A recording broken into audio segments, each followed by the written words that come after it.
Aleluia. Eu tenho uma palavra de Deus para você. E eu realmente sinto no meu espírito que nós estamos num ambiente de rompimento e de milagres.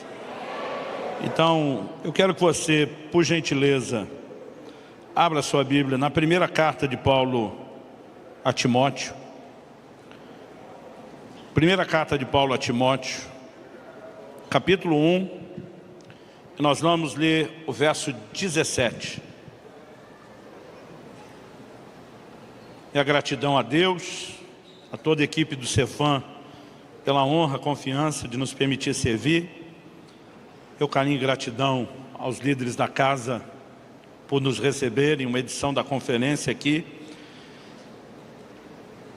E eu creio que mais do que instrução, mais do que alinhamento doutrinário, eu creio que Deus quer trazer uma descarga do céu no meu e no seu coração, o despertamento de fé, uma ativação, uma santa provocação. Então vamos começar, 1 Timóteo capítulo 1, verso 17. Esse texto vai ser o nosso ponto de partida e também uma espécie de trilho para aquilo que nós vamos compartilhar. O texto sagrado diz assim: ao Rei eterno, imortal, invisível, Deus único, honra e glória para todos sempre. Amém. Eu gostaria, se possível, que você repetisse essa declaração de exaltação a Deus comigo. Pode ser? Diga comigo: ao Rei eterno, imortal, invisível, Deus único, honra e glória para todos sempre. Amém. Bom, movido pelo Espírito de Deus, Paulo não apenas está exaltando a Deus, mas guiado pelo Espírito que inspirou as Escrituras, ele apresenta aqui uma série de adjetivos relacionados a Deus. O Senhor é chamado de Rei eterno, imortal, invisível, Deus único. Mas eu quero dar ênfase a um desses adjetivos, que é a palavra invisível. No original grego, koineu, grego antigo, em que foi escrito o Novo Testamento, a palavra que aparece ali, de acordo com os léxicos, é aoratos. Ela significa despercebido, que não pode ser visto, invisível. Eu diria a você que mais do que um adjetivo, nós temos uma característica revelada pelo próprio Deus na sua palavra, na revelação de si mesmo. Ele é o Deus invisível. Essa é uma das declarações feitas. E se é um tema que eu possa dar, a palavra que eu vou compartilhar com vocês hoje é uma expressão que eu ouvi de Deus ano passado. Estava num período de jejum que eu tenho feito todo o início de semestre. E eu estava pregando em Querétaro, uma cidade do México. Eu tinha pedido ao pastor que me ajudasse a ter acesso a uma academia. Isso é assunto para outra conversa. Algo que eu aprendi com os médicos, faz muito bem nos jejuns prolongados, é você manter a rotina de treino e exercício. Mas para mim o momento do cardio é uma extensão do devocional. Normalmente eu gosto de, durante o cardio, estou lá sempre com os fones de ouvido, louvor e adoração comendo solto, e eu gosto de ficar orando. De vez em quando assusto alguém na academia quando me empolga o coração, mas via de regra eu tento me manter discreto. E eu lembro que naquela ocasião eu escolhi para fazer o cardio um elíptico, transponder, dependendo como você conhece. E no momento em que eu começo a orar, já com a música tocando, o Espírito Santo fala comigo: leia a Bíblia. Eu pensei, aqui. O aqui não era academia, era em cima do elíptico. Porque para ler a Bíblia só tinha o celular. O celular, a tela é pequena e você tem que ficar correndo o texto enquanto está lá trabalhando com mãos e pés. Então assim, não é algo confortável. Mas o comando era tão claro e eu decidi fazer isso. Até porque eu estava numa proposta de ler a Bíblia toda durante o período do jejum, algo que eu tenho feito com uma certa rotina. E eu falei, bom, vou continuar exatamente no ponto da leitura que eu estou. E quando eu estou lendo, eu chego num texto que daqui a pouco vamos abordar, de Deuteronômio 4. O Espírito Santo fala comigo essa frase: o Deus invisível. Aquilo foi tão nítido, foi tão específico, que imediatamente eu lembro de 1 Timóteo, capítulo 1, verso 17. Ao Rei eterno, imortal, invisível, Deus único, honra e glória para todos sempre. Mas ao mesmo tempo, eu começo a lembrar a quantidade de textos do Novo Testamento que sustentam algo semelhante. Porque se invisível significa despercebido, que não pode ser visto, ou algo que está fora do alcance da vista dos olhos, nós precisamos entender que vários outros textos e afirmações bíblicas concordam com essa declaração. Por exemplo, em João 1,18 a Bíblia diz: ninguém jamais viu a Deus. Em João 5,37 o próprio Jesus diz: o Pai que me enviou, esse mesmo é quem tem dado testemunho de mim. Vocês nunca ouviram a voz dele, nem viram a sua forma. Em Colossenses capítulo 1, verso 15, o apóstolo Paulo, se referindo a Cristo, nosso Senhor, diz: ele é a imagem do Deus invisível. Então Deus não só é frequentemente chamado de forma recorrente de invisível, mas há essa ênfase dele não ser visto. Em 1 Timóteo capítulo 6, verso 16, Paulo diz: o único que possui imortalidade, que habita em luz inacessível, a quem ninguém jamais viu, nem é capaz de ver. A ele honra e poder eterno. Amém. Aqui ele não apenas enfatiza que ninguém jamais viu, mas a ênfase aqui está no nem é capaz de ver. Por que não é capaz de ver? Porque o texto diz que ele habita em luz inacessível. E por fim, o apóstolo João, o apóstolo amor, diz em 1 João 4,12: ninguém, nunca ninguém viu a Deus. E quando a gente vai citando uma série de afirmações como essa, dá para perceber que o assunto deixou de ser informativo e ele ganha a natureza de enfático. Sai de informação para ênfase. Sempre que há recorrência, o elemento por trás disso é ênfase. Isso tem me levado ao longo dos anos a questionar qual a razão de Deus escolher manter-se invisível aos nossos olhos. Porque Ele preferiu ser o Deus invisível. Não é ausência de forma. Tanto que o próprio Jesus diz: vocês nunca viram a sua forma. Mas isso não significa que Ele não possua uma forma. E ao longo dos anos esse questionamento, e era isso que o Espírito Santo estava me lembrando naquela academia do México, ao longo dos anos esse questionamento me levou a encontrar algumas respostas plausíveis na própria Escritura. Eu quero gastar um tempo aqui questionando junto com vocês por que não ser visto. Porque Deus escolheu ser e permanecer o Deus invisível aos nossos olhos. E o primeiro motivo que eu localizei, não foi difícil quando você aplica um pouquinho de lógica, é que Abacuque 2,4 diz que o justo viverá da sua fé.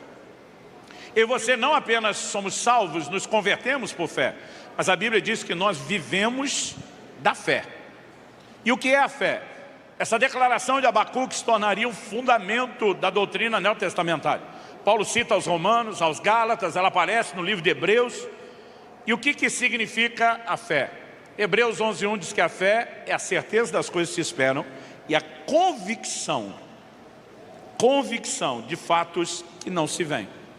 Traduzindo, a fé é a convicção do invisível. Paulo diz em 2 Coríntios 5:7, visto que andamos por fé e não por vista. Então, se Deus nos chamou a um relacionamento fundamentado em fé, que é justamente a convicção do que não se vê, faz todo sentido Ele permanecer invisível para mim e para você. Isso já me parecia ser uma boa resposta e bem plausível.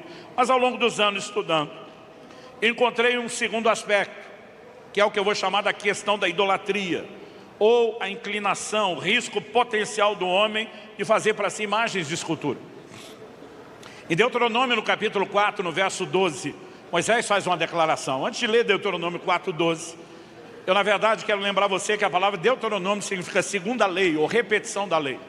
Dos primeiros 5 livros da Bíblia, chamado Pentateuco, cuja autoria é atribuída a Moisés, quando você chega no 5º Deuteronômio, ele tem ali a repetição dos principais mandamentos e ordenanças de Deus e uma espécie de highlights, melhores e piores momentos daquela geração que sai do Egito rumo à terra prometida. Então em Êxodo 19, quando eles saem do Egito e chegam no Sinai, a Bíblia diz que a glória de Deus se manifesta numa nuvem escura, foi visto fogo, relâmpagos, vozes, trovões, a terra tremeu e a Bíblia diz que Deus falou. Agora Moisés está recapitulando esse ocorrido de Êxodo 19 e ele diz assim: então o Senhor falou a vocês do meio do fogo e vocês ouviram o som das palavras dele. Vocês ouviram a voz, mas não viram aparência nenhuma, só escutaram a voz. Ou seja, uma das revelações mais contundentes de Deus ao seu povo. Ele diz, vocês só ouviram a voz, ninguém viu nada, nenhuma aparência. Por quê? Versos 15 a 18 de Deuteronômio 4. Deus diz, tenham cuidado, guardem bem a sua alma, porque vocês não viram aparência nenhuma no dia em que o Senhor, o Deus de vocês, lhes falou em Horebe, no meio do fogo. Portanto, tenham cuidado para não se corromperem e fazerem para si alguma imagem esculpida na forma de ídolo, semelhança de homem ou de mulher, semelhança de algum animal que há na terra, semelhança de alguma ave que voa pelos céus, semelhança de algum animal que rasteja sobre a terra, semelhança de algum peixe que há nas águas debaixo da terra. E nos versos 23 e 24, nova advertência. Tenham cuidado de não se esquecer da aliança que o Senhor, seu Deus, fez com vocês. E aqui está lembrando não só da aliança, mas das tábuas da aliança, o decálogo, os 10 mandamentos, sendo que um deles diz, não terás para si outros deuses, não farás para ti imagem de escultura, somente ao Senhor teu Deus adorarás. E quando ele diz sobre não esquecer da aliança, ele emenda, não façam para si nenhuma imagem esculpida, semelhança de alguma coisa que o Senhor, o Deus de vocês, proibiu, porque o Senhor, o Deus de vocês, é fogo consumidor, é Deus zeloso. Aqui nós temos um segundo motivo. Deus está dizendo, eu não apareci com nenhuma forma, porque não queria que nenhum de vocês tentassem reproduzir a minha imagem numa figura de escultura. Terceiro e último motivo que eu mapeei ao longo dos anos, a questão da limitação humana. Ou seja, a nossa incapacidade de contemplar a manifestação da glória de Deus, caso Ele quisesse revelar. A gente citou 1 Timóteo 6,16, que diz que Deus habita em luz inacessível. Inacessível para quem? Para nós, porque Ele já está lá. E o texto, depois de falar que Ele habita em luz inacessível, diz aqui, ninguém jamais viu, nem é capaz de ver. Ou seja, a Bíblia não está falando apenas de Deus não querer mostrar, mas também de uma incapacidade nossa de suportar a revelação, caso Ele decidisse mostrar. Isso fica evidente quando em Êxodo 33, Moisés faz um pedido ousado, abusado para Deus. Ele diz, me mostra a sua glória. Qual foi a resposta? Êxodo 33, 20 a 23. O Senhor responde, você não poderá ver minha face, porque ninguém verá minha face e viverá. Disse mais o Senhor, eis aqui um lugar perto de mim, onde você ficará sob a rocha. Quando a minha glória passar, eu porei você numa fenda da rocha e o cobrirei com a mão, até que eu tenha passado. Depois, quando eu tirar a mão, você me verá pelas costas, mas a minha face ninguém verá. Então Deus está dizendo, nem você nem ninguém, porque ninguém pode ver minha face e suportar. Permanecer vivo, eu e você seríamos desintegrados pela manifestação da glória de Deus. Então Deus está dizendo, não vai rolar, mas para não te deixar sem nada, Deus diz para Moisés, vou te botar na fenda da rocha, quando eu passar eu cubro com a mão, para você não ver nada, até que eu já tenha passado. E eu vou deixar você me dar uma espiadinha pelas costas, porque isso você vai poder suportar. Na teologia nós chamamos essas aparições de Deus de teofanias. Espera aí, pastor, aparições de Deus. O senhor leu um monte de versículo que diz que ninguém nunca, jamais viu a Deus. E eu posso te ler vários outros do Antigo Testamento que diz que as pessoas viram a Deus. Êxodo 24, versos 9 e 10. Moisés, Arão, Nadab e Abiú eram seus filhos, 70 dos anciãos de Israel subiram o monte e viram o Deus de Israel, sob cujos pés havia como que uma pavimentação de pedra de safira, que se parecia com o céu na sua claridade. Deus não estendeu a mão contra os escolhidos dos filhos de Israel. Eles viram Deus, comeram e beberam. A gente pode falar de Gideão, para quem o anjo do Senhor apareceu. E quando você vê no Antigo Testamento o anjo, artigo definido, em vez de um anjo, artigo indefinido, o que você tem é uma manifestação do próprio Deus. Nós chamamos essas teofanias, aparições divinas, de limitadas. Deus nunca expressou toda a glória. Manuel, pai de Sansão, vê o anjo do Senhor, fala para a mulher, diz, nós vamos morrer. Ela disse, se o Senhor quisesse nos matar, não teria aceito o holocausto. Isaías diz, no ano em que morreu o rei Uzias, eu vi o Senhor assentado num alto sublime trono. Aí outro dia alguém me perguntou, mas peraí pastor, com todo esse relato de gente que viu Deus, por que é que o Novo Testamento diz que ninguém viu Deus? Ele olha para mim e diz, e aí, viram ou não viram? Falei, tanto viram quanto não viram. Ele falou, como assim? Eu falei, criatura, a Bíblia não se contradiz. Pensa num livro perfeitamente harmônico na sua revelação, é a palavra de Deus. E se você achar uma aparente contradição, o que você tem é um desafio de interpretação. Eu falei, então vamos lá, o que significa tanto viram quanto não viram? Viram alguma coisa, mas não viram tudo o que podia ser visto. Então, quando está dizendo viram a Deus, esse texto de Êxodo 24, por exemplo, é uma experiência que Moisés tem depois da sarça. E na sarça o anjo do Senhor tinha aparecido para ele. Ou seja, no certo sentido, Moisés já tinha visto Deus.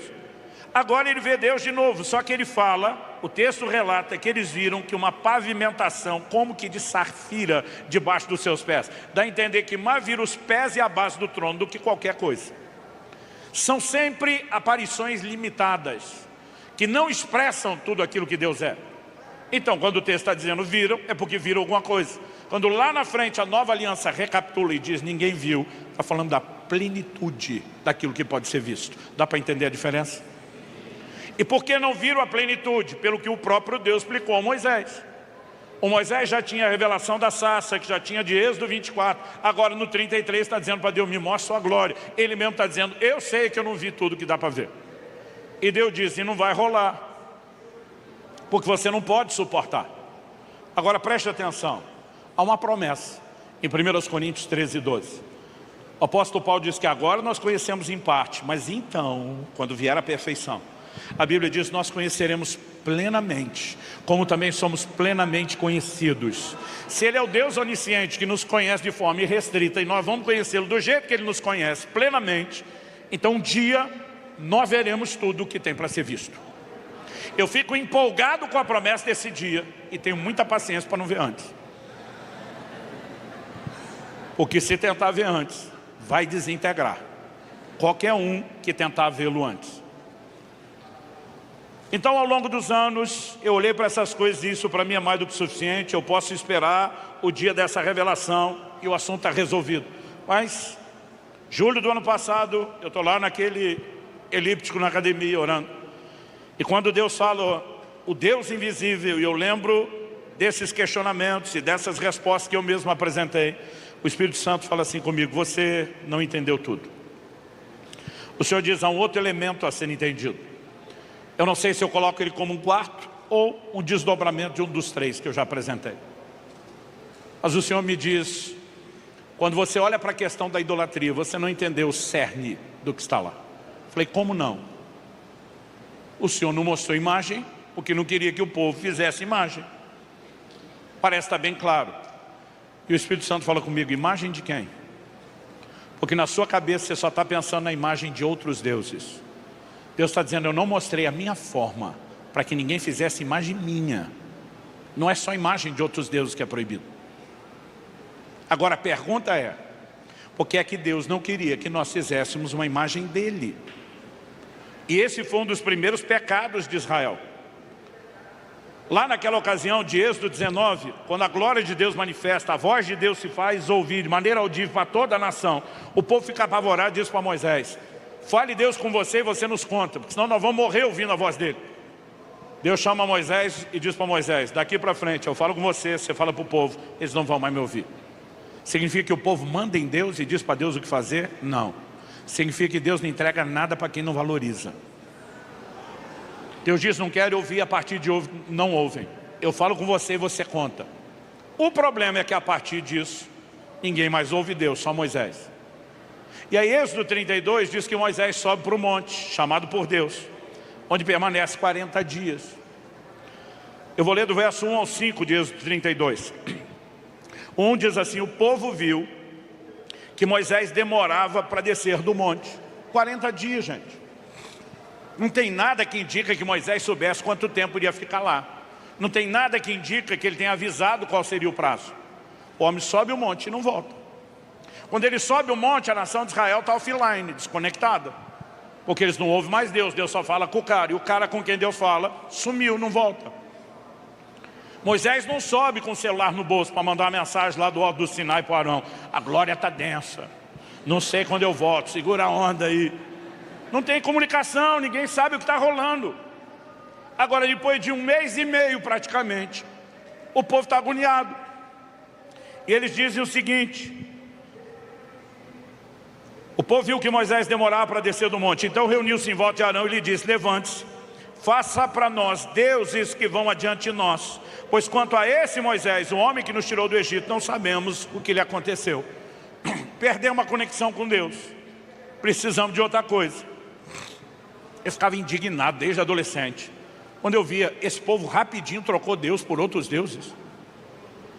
Aí o beleza do Arão responde: tirem as argolas de ouro das orelhas das mulheres, dos filhos, das filhas, tragam para mim. Então todo o povo tirou das orelhas as argolas e as trouxe a Arão. Este, recebendo-as das mãos dele, trabalhou o ouro com buril, fez dele um bezerro de metal fundido. Então disseram: são estes, ó Israel, os seus deuses, que tiraram você da terra do Egito. Se eu ficava indignado quando eles falam: vamos fazer deuses que vão adiante de nós. Quando eu vejo essa turma dando moral para esses deuses, dando a moral do que Deus tinha feito, eu ficava mais indignado. Agora a pergunta a ser feita é: eles estão falando de outros deuses? A palavra que aparece no original hebraico, em qualquer consulta de qualquer léxico, é Elohim. Elohim é a forma plural de Deus. Então a tradução deuses não está incorreta. Mas normalmente ela só aparece no plural deuses quando se refere a falsos deuses. Quando ela é aplicada ao Deus vivo e verdadeiro, então a tradução sustenta o mistério bíblico da Trindade. Um só Deus, três distintas pessoas, mas não se usa no plural. A pergunta é: será que Elohim está sendo aplicado para falsos deuses? Ou como uma referência ao próprio Deus, que muitas vezes usou na Escritura a expressão Elohim para falar de si? A resposta vem no verso 5. Arão, vendo isso, edificou um altar diante do bezerro e fez a seguinte proclamação: amanhã haverá festa ao Senhor. A palavra Senhor, na maioria das Bíblias, ela vem em letra maiúscula, caixa alta. Isso é indicativo de que o que está sendo traduzido como nome de Deus é o chamado tetragrama sagrado. 4 consoantes, sem nenhuma vogal, portanto era um nome impronunciável, que era o nome santo e sagrado de Deus. Não era usado para ninguém que não fosse o Deus vivo e verdadeiro. E aí a gente fica imaginando e simulando possíveis vogais que deem um fonema a esse nome. É por isso que às vezes chamamos Deus de Jeová, às vezes de Javé, às vezes de contrações menores, como Yah, porque são tentativas de pronunciar algo que não é pronunciável. Mas quando ele diz amanhã haverá festa a Jeová, é evidente que aquilo que eles fizeram, na cabeça deles, não é uma troca de Deus por outros deuses. Era apenas uma representação de Deus, mas foi suficiente para que a ira de Deus se acendesse, até porque estão transgredindo o mandamento. Mas a pergunta a ser feita é: porque Deus não quer uma imagem de si? Ele não queria uma imagem de outro Deus tomando o lugar dele, ainda que um falso Deus, que não possa ser chamado Deus vivo e verdadeiro, a gente entende. Mas por que é que Deus nunca quis uma imagem sua? E foi isso que Deus me chamou a atenção no ano passado. Ele falou: você nunca percebeu que não se trata apenas de imagem de outros deuses, mas o Senhor dizendo: não era para fazer imagem minha. Por quê? Porque qualquer imagem que seja feita jamais expressará a grandeza de quem Deus é. Em outras palavras, Deus está dizendo: não me limitem. E aí você precisamos entender que aqui não é o ego de Deus gritando, não é necessidade de reconhecimento. O apóstolo Paulo, em Atos 17, pregando, diz que Deus não é servido por mãos humanas, como se necessitasse de coisa alguma. Deus não precisa do meio do seu louvor e adoração, Ele não precisa de reconhecimento. Quer você reconheça, quer não, Ele segue sendo grande e a sua grandeza é imensurável. Mas se eu e você o limitamos, quem vai perder com isso somos nós. E naquele momento, quando eu estou em Deuteronômio 4, e Deus fala isso, como eu disse, a minha proposta era ler a Bíblia inteira naqueles 40 dias. Então eu dei uma recapitulada desde Gênesis, de onde eu tinha vindo, até Deuteronômio 4. E eu passei a prestar atenção detalhadamente, dali até Apocalipse. E eu fiquei impressionado com a recorrência, com a quantidade de vezes que você vê protestos de Deus dizendo: não me diminuam. Por quê? Repito, não porque Deus tem um problema com o ego, mas porque Ele sabe que qualquer percepção que tenhamos que o diminui, nos roubará e nos impedirá de desfrutar quem Ele é. Isaías capítulo 40, por exemplo, se você puder, acompanhe comigo a partir do verso 12. Eu vou ler um texto um pouco maior do que o comum, para o meio de uma pregação, mas não dá para cortar nenhum pedaço desse texto que nós vamos ler. Isaías 40, eu vou ler do 12 ao 26. Deus diz: quem na concha da sua mão mediu as águas e tomou a medida dos céus a palmos. Detalhe: Em toda a literatura antiga não há nenhuma alegoria tão usada para retratar a imensidão no conceito humano como a grandeza dos céus e dos oceanos. Deus pega as duas maiores figuras de grandeza que o ser humano conhece e disso aí eu brinco de medir a água, de medir o céu no palmo. Eu brinco de encher os oceanos na mão com a palma da minha mão. Ele pergunta: quem recolheu na terça parte um éfo, o pó da terra, e pesou os montes em romana e os outeiros em balança de precisão? Quem guiou o Espírito do Senhor, ou como seu conselheiro o ensinou? Com quem tomou ele conselho para que lhe desse compreensão? Quem o instruiu na vereda do juízo e lhe ensinou sabedoria e lhe mostrou o caminho do entendimento? Eis que as nações são consideradas por ele como um pingo que cai de um balde e como um grão de pó na balança. As ilhas são como o pó fino que se levanta. No verso 16, Deus vai falar do Líbano, para você entender a lente cultural. O Líbano para eles era algo parecido com o que a Amazônia é para nós. Os bosques, o lugar da concentração não só de madeira, mas de animais. Ao longo da escritura é fácil perceber isso. Aí Deus diz assim: nem todo o Líbano basta para queimar, nem todos os seus animais para um holocausto. Deus está dizendo, junta a Amazônia toda, não dá lenha para um sacrifício. Qual o motivo dele chamar a nossa atenção para a grandeza dele? 17, todas as nações são perante ele como coisa que não é nada. Ele as considera menos do que nada, como um vácuo. Com quem comparareis a Deus? Ou que coisa semelhante confrontareis com ele? E aí ele vai esculhambar a idolatria. O artífice funde a imagem, ourives a cobre de ouro e cadeias de prata forja para ela. O sacerdote idólatra escolhe madeira que não se corrompe e busca um artífice perito para assentar uma imagem esculpida que não oscile. Acaso não sabeis? Porventura não ouvis? Não vos tem sido anunciado desde o princípio? Ou não atentaste para os fundamentos da terra? Ele é o que está sentado sobre a redondeza da terra, cujos moradores são como gafanhotos. É ele quem estende os céus como cortina e os desenrola como tenda para neles habitar. É ele quem reduz a nada os príncipes e torna em nulidade os juízes da terra. Mal foram plantados e semeados, mal se arraigou na terra o seu tronco, já se secam, quando um sopro passa por eles e uma tempestade os leva como palha. Verso 25, a quem, pois, me comparareis, para que eu lhe seja igual, diz o santo. Deus está dizendo, para de me medir com as coisas que você conhece, pare de me medir com aquilo que você pode imaginar ou mensurar. Deus disse, você não vai achar ninguém à minha altura, você não vai achar ninguém que seja páreo para mim. Verso 26, levantai ao alto os olhos e vede quem criou essas coisas, aquele que faz sair seu exército de estrelas, todas bem contadas, as quais ele chama pelo nome, por ser ele grande em força e forte em poder, nenhuma só vem a faltar. Eu fiquei impressionado à medida que fazia aquela leitura corrida de toda a escritura, com a quantidade de textos onde Deus vai repetindo um protesto atrás do outro. Números 23, 11, Deus não é homem para que minta, nem filho do homem para que mude de ideia. Outra versão diz se arrependa. Deus está dizendo, eu não sou como vocês. Por que você está achando que eu sou como vocês? Aliás, é justamente quem entra nesse lugar de percepção da grandeza dele e de que ele não pode ser comparado conosco, é que tem visto coisas extraordinárias. Abraão, pai da fé, dele se diz em Romanos 4, 20 e 21, não duvidou por incredulidade da promessa de Deus, mas pela fé se fortaleceu, dando glória a Deus, estando plenamente convicto de que Deus era poderoso para cumprir o que havia prometido. É gente que entende que ele não é homem para que minta, é gente que entende que ele não só é fiel ao que fala, mas tem o poder de executar qualquer coisa que fale, que vai experimentar algo diferenciado da parte de Deus. É por isso que a gente é chamado o tempo todo a esse reconhecimento.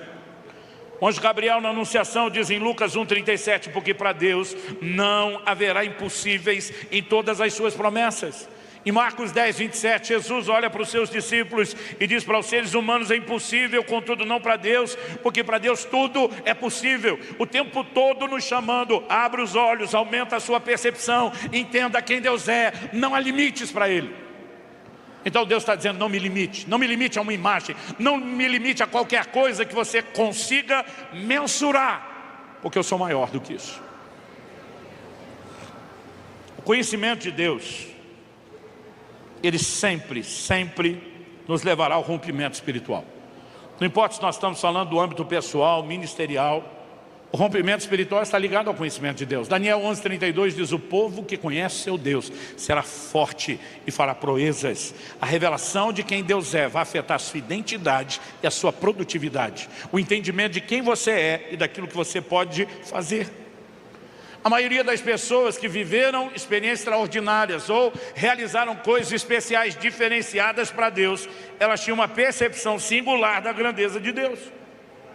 O próprio Salomão, quando está para construir o templo, ele manda recado aos reis vizinhos para entregar mais material do que o que já havia sido provisionado por Davi e pelo próprio Salomão. E numa dessas conversas, segundo Crônicas 2, 5 e 6, ele diz: o templo que edificarei será grande, porque o nosso Deus é maior do que todos os deuses.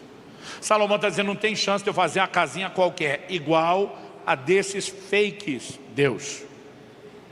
Ele diz: o nosso Deus é Deus de verdade. Ele é maior do que os outros. Então a casa que nós vamos edificar será grande. Mas olha o que ele fala na sequência: no entanto, quem seria capaz de lhe edificar um templo, visto que os céus e até os céus dos céus não podem conter? E quem sou eu para lhe edificar um templo, a não ser para queimar incenso diante dele? Ele diz: essa casa vai ser grande comparada com as casinhas dos outros deuses, mas para ele é nada, porque nem os céus dos céus podem contê-lo. Salomão está dizendo: eu já entendi o que é essa casa. Não é uma morada que o limita, é apenas um lugar onde eu vou me aproximar, queimar incenso, onde poderemos orar, onde poderemos adorar e conectar com aquele que é maior do que qualquer casa, por maior que ela seja. Quando você entra nas declarações dos salmos, exaltação a Deus, Salmo 145, 3, grande é o Senhor e muito digno de ser louvado. Sua grandeza é insondável, imensurável. De novo, por meio do profeta, Deus pergunta em Isaías 46, no verso 5. Eu acho interessante o como, vou repetir, isso é recorrente. Se você ler cada livro da Bíblia procurando essas declarações, Deus pergunta: com quem vocês vão me comparar? A quem eu seria igual? E que coisas semelhantes confrontarão comigo? Falando dos ídolos, ele diz: eles o põem sobre os ombros, levam-no e o põem no seu lugar, e aí ele fica, do seu lugar não se move. Correm a ele, mas nenhuma resposta ele dá, e não livra ninguém da sua tribulação. Lembrem-se disso e animem-se, pensem a respeito disso, ó rebeldes. Lembrem-se das coisas passadas, das coisas da antiguidade, que eu sou Deus e não há outro. Eu sou Deus e não há outro semelhante a mim. Desde o princípio anuncio o que há de acontecer, desde a antiguidade revelo as coisas que ainda não sucederam. Eu digo: meu conselho permanecerá de pé e farei toda a minha vontade. A ideia não é ser exaustivo aqui, mas é mostrar que a recorrência na cobrança de Deus: não me comparem a qualquer coisa que tenha limites. Pastor, mas o senhor não acha que nenhum de nós vai sair daqui e fazer uma imagem de Deus, um ídolo? Não acho. Mas a pergunta é: será que no nosso coração, na nossa forma de pensar e imaginar, nós não limitamos Deus a algo e simplesmente não estamos conseguindo avançar além do que já descobrimos?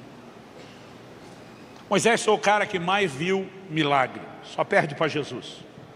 O livro de Deuteronômio termina dizendo que Moisés estava em outro patamar e que não tinha para ninguém.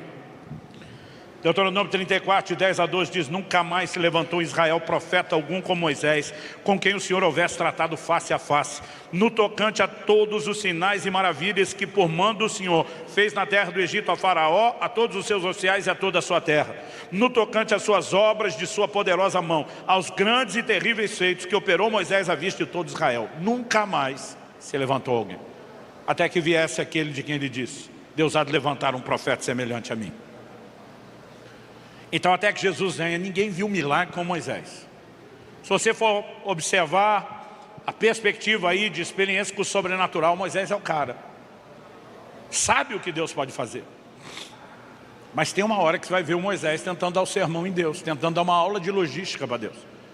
Números 11, o povo começa a reclamar que todo dia come maná, maná, maná. Eles estão dizendo: nossa alma tem fastio desse pão vil. E eles começam a murmurar e dizer para Deus: nós queremos é comer carne. E Deus se aborrece e diz para Moisés: pois eu vou fazer eles comer carne o mês inteiro, até sair pelas narinas. Quando Deus fala isso, o Moisés vai dar uma aula de logística para Deus. Se você quiser me acompanhar, está em Números 11, 21 a 23. Moisés, porém, respondeu: este povo no meio do qual estou é de 600 mil homens em pé, e tu dizes: eu lhes darei carne, eles a comerão durante o mês inteiro. 600 mil homens de guerra que puxavam da espada, de 20 anos de idade para cima, alistados no exército. Agora, se der para cada um deles uma esposa, que para a época era média generosa, e só 3 filhos, que é média atual, multiplique o número de 600 mil por famílias, você tem pelo menos 3 milhões. É gente pra caramba.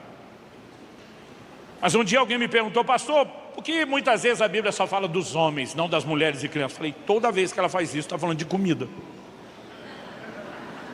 5 mil homens, fora mulheres e crianças, multiplicação dos pães. 4 mil homens, fora mulheres e crianças, multiplicação dos pães. Aqui, 600 mil homens para comer carne. Porque pensa na turma que come. Onde o homem come, você bota a mulher e a criança junto, não precisa nem calcular. Mas o pesadelo logístico para fazer um churrasco só, para 600 homens. Se alguém aqui já fez churrasco grande, sabe o que eu estou falando. 600 homens, não vamos falar de 600 mil. Um churrasco só, já seria um pesadelo logístico. Agora nós estamos falando de 600 mil homens e não é um churrasco. Deus diz: vão comer carne o mês inteiro até sair pelos narizes. O que é que Moisés fala para Deus? Ele continua e diz o seguinte: quantos rebanhos de ovelhas e de gado teríamos de matar para que tivesse o suficiente? Ou será que bastaria se ajuntássemos para ele todos os peixes do mar? Moisés começa a dar uma aula logística para Deus. O Senhor não fez bem as contas. Isso é uma nuvem de gafanhoto, onde esses homens passam, não tem comida que dê. Ele começa a dizer para Deus: pode passar rede no oceano todo, não tem peixe que enche o bucho dessa turma. É como se Moisés estivesse dizendo para Deus: eu sei que o Senhor faz muito milagre, mas até para o Senhor tem um limite. Até aqui vai, daqui para frente não. Então a pergunta é, não é se eu e você estamos imaginando um Deus que não tem poder nenhum, mas será que nós não definimos somente até o ponto das experiências que tivemos? Estamos nos incapacitando de entrar num lugar onde vamos experimentar mais, porque não conseguimos perceber que Ele é maior do que uma imagem que nós formamos e que o está limitando. Eu vim hoje para te dizer: não limite Deus. Ele é maior, Ele é maior. Maior do que você experimentou, maior do que você pode imaginar, maior do que você pode mensurar. E Ele está dizendo: eu quero ampliar isso.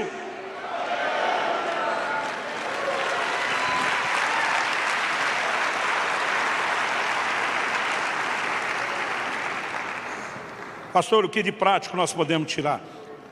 Para terminar, cresça na revelação. Oséias 6,3 diz: conheçamos e prossigamos em conhecer ao Senhor. Nós não podemos achar que já esgotamos o entendimento de um ser infinito. Então a Bíblia diz: o que você conheceu, ótimo, mas é daqui para mais. É daqui para frente, não é daqui para trás. Não é para estacionar, não é para parar. Em 1 Coríntios 15, 34, Paulo diz: voltem à sobriedade como convém, não pequem, porque alguns ainda não têm conhecimento de Deus. Diga isso para vergonha de vocês. Ele não está falando que, está escrevendo para os crentes, gente, para a igreja. Ele não está dizendo que eles não têm conhecimento nenhum, zero conhecimento. Mas está dizendo que vocês têm é tão pouquinho, é tão sem vergonha, que não dá nem para chamar de conhecimento. Mas pastor, como que nós podemos conhecer o Deus que sequer quis aparecer para a gente? Que se conserva invisível, Ele não está se escondendo, não. Decidiu se revelar de outra forma. Em primeiro lugar, Deus deseja fazer isso por meio da sua palavra. E é triste a pobreza de tempo dos cristãos com a palavra de Deus. Em João 5, no verso 39, Jesus diz: examinais as Escrituras, porque julgais ter nelas a vida eterna, e diz: são elas que testificam de mim. Você quer saber quem Deus é? Ele tem revelado seus atributos, seu caráter, seus planos, sua mente, seu propósito. Ele tem revelado muito de si por meio da sua palavra. E eu e você precisamos entrar num lugar não só de conhecimento racional. Daqui a pouco eu vou falar sobre luz, sobre percepção, sobre iluminação. Mas é evidente que eu e você temos que ser orientados pelo entendimento de quem Deus é. Tem muita gente que imagina Deus com a lente da diversidade, da dor dos sentimentos. E aí você vai ter gente que nem a mulher de Jó, que na hora do aperto olha para ele e fala: amaldiçoa esse seu Deus, e morre. Jó vira para a mulher e fala o que muito marido já quis falar para a sua: você fala como uma louca. Lá na frente ele vai dizer: eu sei que o meu Redentor vive e ele há de se levantar sobre a terra. Ele está dizendo: eu não vou avaliar Deus pela circunstância, eu não vou avaliar Deus pela dor do meu sentimento, eu vou avaliar pela convicção que eu já carrego de uma revelação de quem Ele é. Meu Redentor vive, Ele vai se levantar sobre a terra. Quem está entendendo? Em 30 anos como pastor, completei em dezembro do ano passado, eu não sei te dizer quantas horas de aconselhamento pastoral, de gabinete eu já dei. Pastor não conta a hora de aconselhamento como piloto conta de voo. Mas nós estamos falando de milhares de pessoas e de muitos milhares de horas. Algo que eu aprendi com o tempo é deixar as pessoas falar antes de orientar qualquer coisa. Aliás, na verdade, minha mulher me ensinou isso na criação dos nossos filhos. Ela dizia: pai tem mania de já começar dando sermão. Ela dizia assim: deixa que eles falem. É quase como diria o ditado, não é o que nós queremos com os filhos, mas dê corda para se enforcar. Deixa que eles se entreguem. Jesus disse que a boca fala do que está cheio o coração. Então não demorou muito tempo para que eu levasse a técnica dos filhos para dentro do gabinete. E eu sempre dava corda para que as pessoas falassem. E aí você começa a perceber nas falas dores em relação a Deus, que não se justificam. Elas apenas denunciam a falta de revelação de quem Deus é. Eu não sei te dizer quantas vezes eu vi gente dizer: não, mas Deus não foi justo comigo. Eu digo: como é que é? Hebreus 6,18 para cima dessa turma. Hebreus 6,10. Deus não é injusto, ponto final. Eu e você precisamos entender quem Deus é a partir da revelação que Ele faz de si na sua palavra. A justiça de Deus não depende do que você está sentindo ou passando, depende do que Ele disse. E quando você entende o que Ele disse e entra num lugar de convicção, então você faz com que as emoções e as circunstâncias se alinhem à revelação e não o contrário. Quantas vezes eu vi gente resmungar: não, mas Deus falou e não cumpriu. Eu digo: como é que é? Um Deus que mente? Hebreus 6,18 neles: é impossível que Deus minta. 1 Samuel 15:29 neles: a glória de Israel não mente nem se arrepende.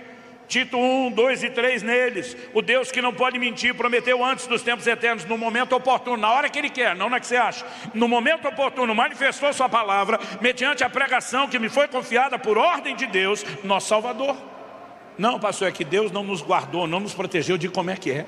Romanos 8:31 neles: que diremos, pois, à vista dessas coisas, se Deus é por nós, quem será contra nós?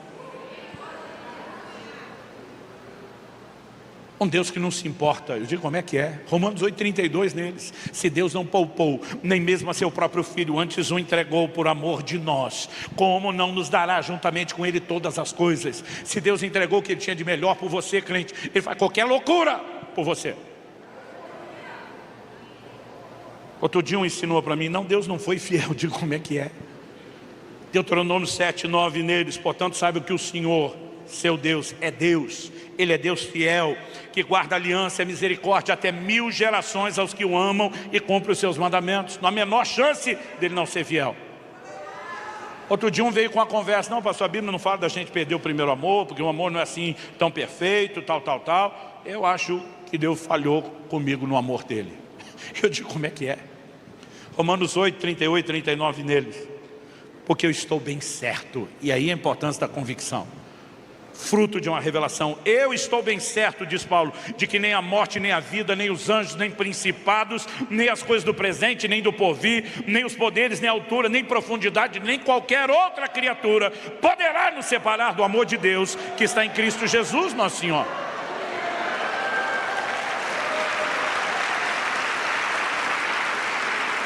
Outro dia alguém me perguntou: pastor, o senhor começou a se dedicar ao estudo da Bíblia por causa do seu chamado para pregar? Eu falei: você é doido? Eu nem sabia que eu ia pregar no início. Eu comecei a estudar porque eu queria entender Deus, eu queria experimentar Deus. E quanto mais eu entendi, mais experimentava, mais empolgado eu ficava. E aí eu comecei a ter vontade de compartilhar para os outros o que eu estava descobrindo. Eu falei: eu não fui buscar lá assunto para falar. O que a Bíblia tem para mim e para você é assunto para viver. A gente fala depois que vive. Agora, alguns de nós não estamos mantendo nem a revelação de Deus que a gente tem. A gente já viu que o Moisés falhou de parar ali num ponto e não avançar. Mas alguns de nós nem isso estão mantendo, a gente está retrocedendo. Eu lembro de uma manhã que eu acordei desanimado. O mundo parecia branco e preto em vez de colorido. Mas certeza que isso só acontece no sul do Brasil, não aqui no sudeste. Quando eu acordo, a sensação que Deus está offline. Perdi a conexão, o sinal caiu. Eu desanimado. Eu lembro que eu levanto, saio para fazer alguma coisa, encontro na rua um crente, daqueles que lá no sul a gente chama de aleluiado. É os empolgados. Quando ele me vê, pastor, glória a Deus, que bom te ver. Nem era da minha igreja.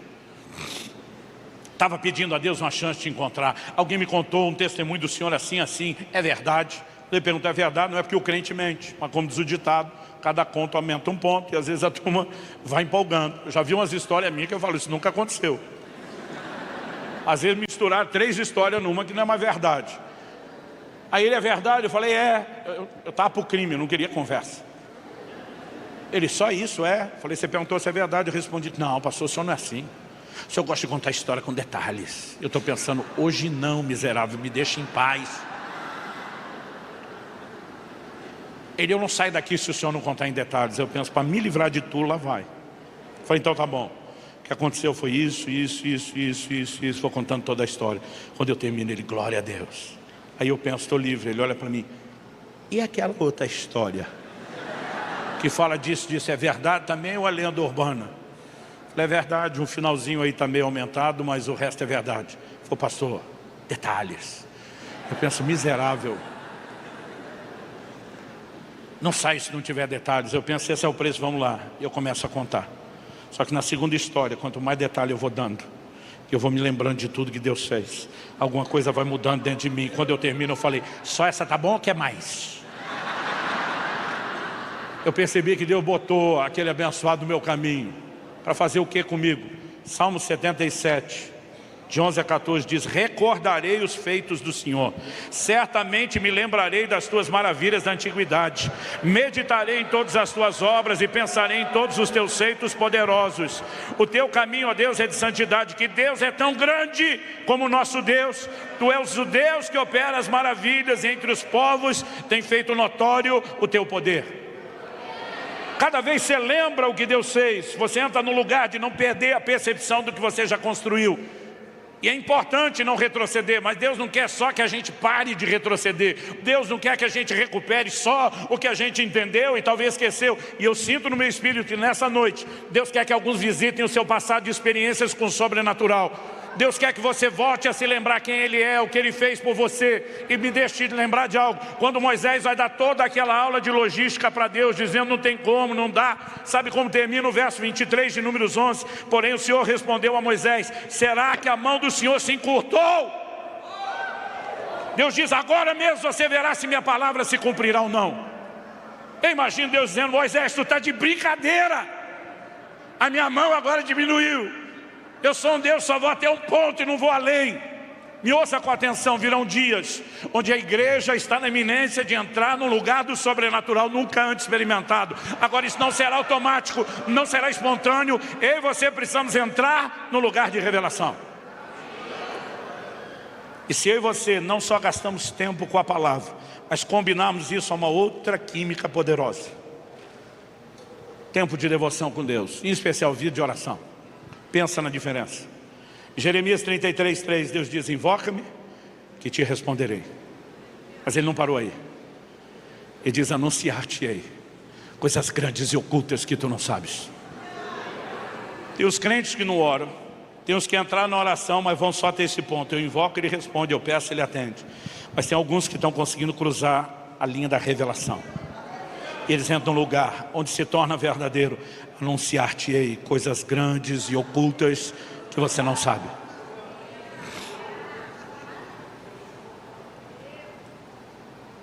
Os primeiros dias do meu jejum no mês de julho, Deus me chama a atenção para esses princípios que eu estou compartilhando com vocês. Mas no final de agosto, quando estava terminando o jejum, Ele me permitiu ter uma experiência que deu todo sentido a tudo aquilo que Ele vinha falando. Madrugada do 39º dia de jejum. Eu acordo no meio da madrugada com vontade de ir ao banheiro, algo que eu particularmente não gosto. Acordar no meio da noite para ir ao banheiro e às vezes imaginar que o sono não vai continuar tão bom, demora uns segundos, uns minutinhos para voltar a dormir. Eu tinha treinado tarde a noite anterior, quando treino bebo muita água, e antes de dormir eu pensei, você fez o que não devia, vai acordar no meio da noite. Eu acordo preocupado se o meu sono vai continuar tão bom. Final do jejum, principalmente para quem treina bastante, o sono é profundo, é gostoso demais. É um negócio inexplicável. Não sei se é um modo de defesa do corpo que já está consumindo muita energia sem ter entrada delas, mas o sono é uma coisa muito profunda, muito boa. Então quando eu vou ao banheiro, eu vou preocupado que aquilo não atrapalhe o sono, mas quando eu estou voltando, minha preocupação muda. A minha preocupação agora é, eu estou com tanto sono, eu vi que levantar não me atrapalhou em nada. Aliás, estava tão atordoado de sono, parecia um zumbi, que meu medo nunca me passou isso pela cabeça, nem antes nem depois. Eu estava com 50 anos de idade já. Meu medo é, será que eu corro algum risco de dormir em pé e cair no chão?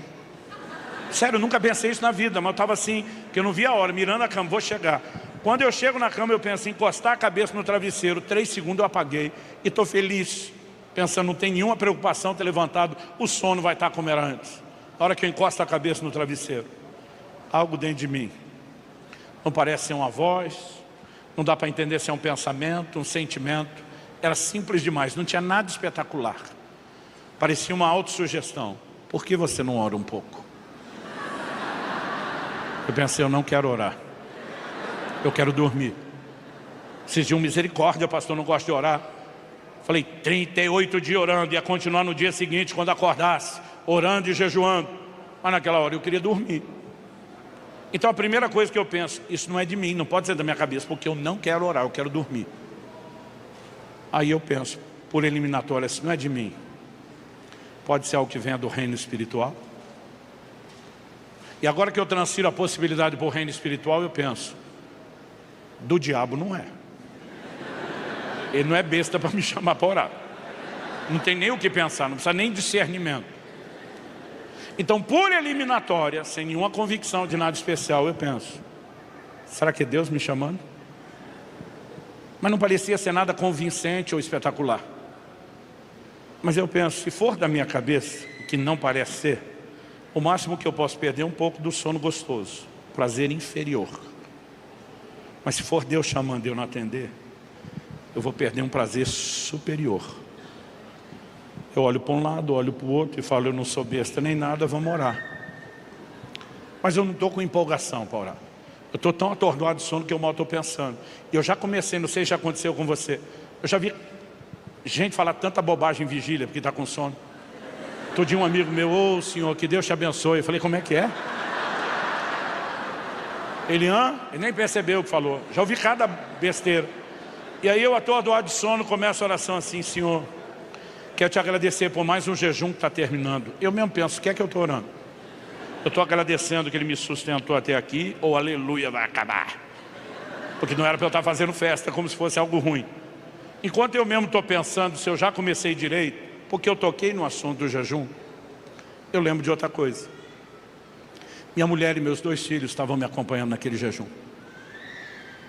E quando eu lembro daquilo, aquilo me emociona. Eu falei, Deus, você já não vê gente para todo lado jejuando, mas uma família inteira. Quando eu falo da família inteira, eu lembro de um monte de pastor e discípulo. A turma já sabe as épocas do ano que eu faço. E muitos deles começaram a vir atrás. E eu falei para Deus, tem uns 20 me acompanhando nesse jejum, além da minha família. E eu falo para Deus, eu nem chamei ninguém. Eu estou emocionado. E quando eu falo, eu nem chamei ninguém. Dessa vez ele fala com convicção e dá para saber que é ele, não a sugestão interior. Ele disse, quem chamou fui eu. E quando aquela voz falou, eu não consigo te descrever o que aconteceu. Eu brinquei, alguém lá no céu apertou o botão que ativa o modo glória. A glória de Deus encheu aquele quarto. Eu nunca tive uma experiência como essa. Eu nunca senti tanto prazer, tanto deleite na minha vida. No dia seguinte eu falo para minha esposa, eu digo, amor, você sabe que não tem ninguém que eu ame nessa terra como tu. Ela, aleluia. Eu falei, mas você sabe que você sempre perdeu para Jesus. Ela sorri de novo e diz, aleluia. Falei, mas ontem tu perdeu feio, mulher. Você ficou longe. Ela me olha sorrindo e diz, o que aconteceu? Eu falei, Deus entrou no quarto. Ela chama o Israel, nosso filho, que agora está morando em frente de casa, e pede para eu contar para ele o que eu contei para ela. Israel olha para mim e fala, pai, o senhor tem que contar para a Alissa. Porque envolvia a parte de dizer que Deus tinha chamado eles. Eu ligo para minha filha, que é a única que está morando fora. Falei, filha, pode falar? Ela falou, não muito. Falei, você é rápido. Falei, Deus entrou no meu quarto ontem, filha. Ela do outro lado pergunta, pai, você viu Deus? Falei, graças a Deus que não. Ela, como graças a Deus? Falei, filha, não dá para explicar. Como algo tão maravilhoso, deleitoso, prazeroso, pode ser tão assombroso. Eu falei, não é um medo ruim, mas é um senso de reverência, de santo temor inexplicável. Eu falei, filho, eu fechei meus olhos com toda a força, mesmo estando escuro, porque eu pensei, ele é luz, ele vai iluminar tudo.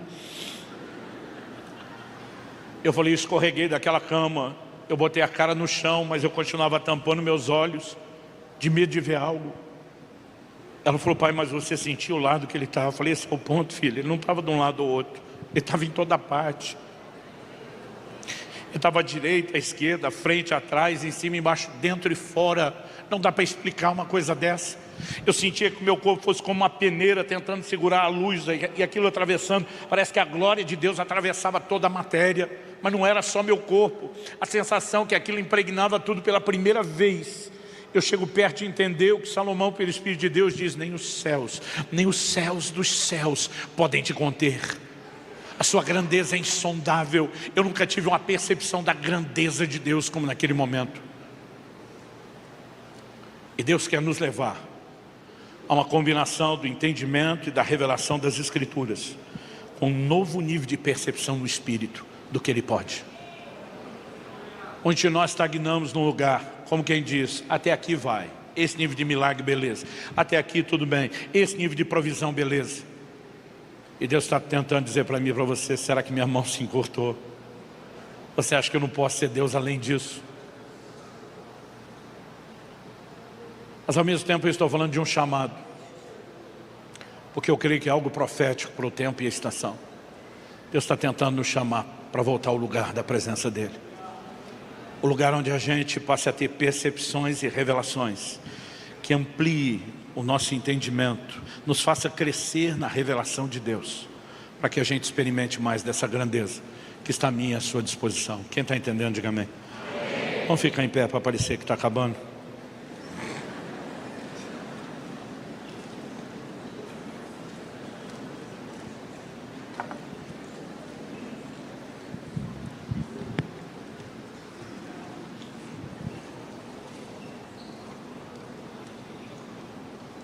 Eu espero ter deixado claro que eu não vim te apontar o dedo ou jogar pedra em você. E se você tem feito alguma imagem dentro de si que limita a Deus, só tem uma forma de lidar com isso. Quando Moisés desce do monte e vê aquele bezerro, que não era uma substituição de Deus por outros deuses, era uma limitação de quem Deus era. A Bíblia diz que Moisés moeu com aquele bezerro. Porque o que eu e você precisamos fazer com as imagens que limitam Deus dentro de nós é moer com elas, para que a percepção da grandeza dele cresça.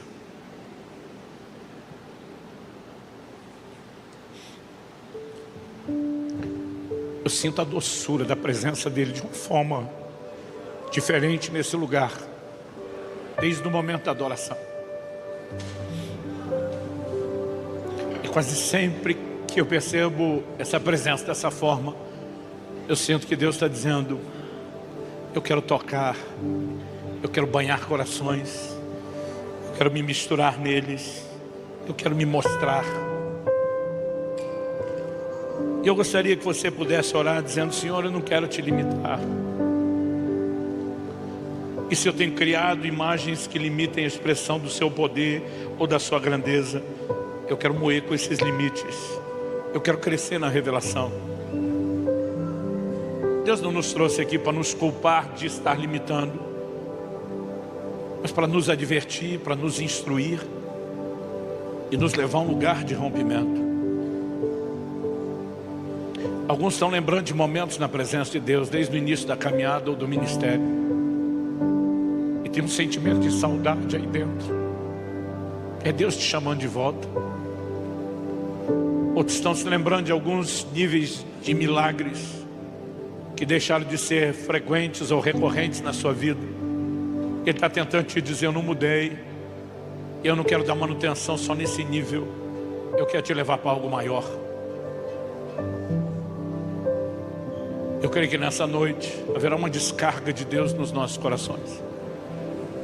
A palavra está provocando uma resposta de fé em nós, mas o Espírito Santo quer fazer algo único e singular. Então esqueça quem está perto de você. Eu mandei você ficar em pé por hábito. Ora como se achar melhor em pé, sentado, de joelho, em voz alta, em voz baixa. Mas enquanto os músicos ministram, eu vou pedir que você não cante, mesmo que você conheça ou reconheça a melodia. Eu quero que você ore como se não houvesse amanhã. Eu quero que você ore como se tudo dependesse desse momento de oração, de entrega, de clamor por mais dele. Eu quero que você se deixe ser tocado e restaurado por Ele, não só pelo poder, mas pela presença dEle nesse lugar. Esquece quem está perto de você, você e Deus agora.